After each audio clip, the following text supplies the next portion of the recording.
একজন চিন্ময় প্রভুর জন্য সম্পূর্ণ ইসকন বাংলাদেশ প্রশ্নবিদ্ধ হতে পারে না।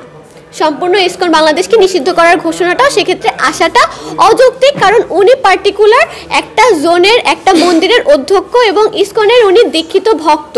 চিন্ময় কৃষ্ণদাস ব্রহ্মচারী প্রভু সকলের কিন্তু গুরু না।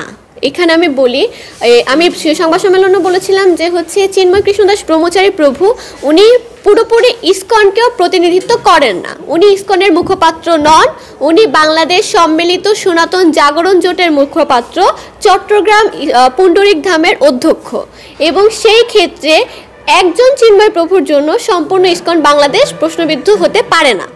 সম্পূর্ণ ইসকন বাংলাদেশকে নিষিদ্ধ করার ঘোষণাটাও সেক্ষেত্রে আসাটা অযৌক্তিক, কারণ উনি পার্টিকুলার একটা জোনের একটা মন্দিরের অধ্যক্ষ এবং ইসকনের উনি দীক্ষিত ভক্ত।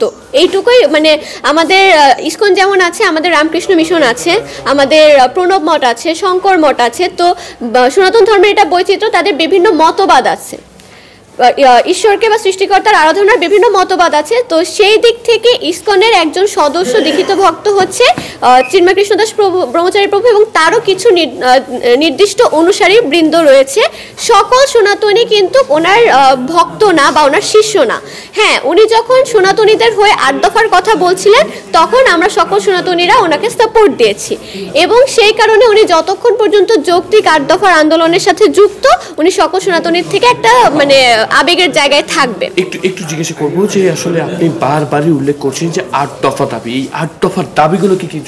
আচ্ছা, আমাদের প্রথম দফা দাবি ছিল যে সংখ্যালঘু সম্প্রদায়ের উপর যে নির্যাতন বা হামলার ঘটনাগুলো ঘটেছে তা বিচার ট্রাইব্যুনাল গঠন করে দোষীদের দ্রুততম উপায়ে শাস্তি প্রদান করতে হবে। তারপর সংখ্যালঘু সুরক্ষা আইন, সংখ্যালঘু বিষয়ক মন্ত্রণালয়, দেবোত্তর সম্পত্তি পুনরুদ্ধার এবং অর্পিত সম্পত্তির প্রত্যর্পণ আইন বাস্তবায়ন, সংস্কৃত পালি শিক্ষা বোর্ডের আধুনিকায়ন বা উন্নীতকরণ, এবং প্রত্যেকটা বিশ্ববিদ্যালয় এবং বিশ্ববিদ্যালয় কলেজে প্রার্থনা কক্ষ বা উপাসনালয় স্থাপন। তারপরে হচ্ছে আমাদের যে ধর্মীয় কল্যাণ ট্রাস্টগুলো আছে, হিন্দু ধর্মীয় কল্যাণ ট্রাস্ট, বৌদ্ধ ধর্মীয় কল্যাণ ট্রাস্ট, খ্রিস্টান ধর্মীয় কল্যাণ ট্রাস্ট, ট্রাস্টগুলোকে ফাউন্ডেশনে কনভার্ট করা, এবং হচ্ছে সর্বশেষ যেটা ছিল শারদীয় দুর্গোৎসবে 5 দিনের ছুটি, বৌদ্ধদের প্রবারণা পূর্ণিমায় 1 দিনের ছুটি, খ্রিস্টানদের ইস্টার সানডের 1 দিনের ছুটি এবং আদিবাসীদের বৈশাখীর 1 দিনের ছুটি আমরা দাবি করেছিলাম।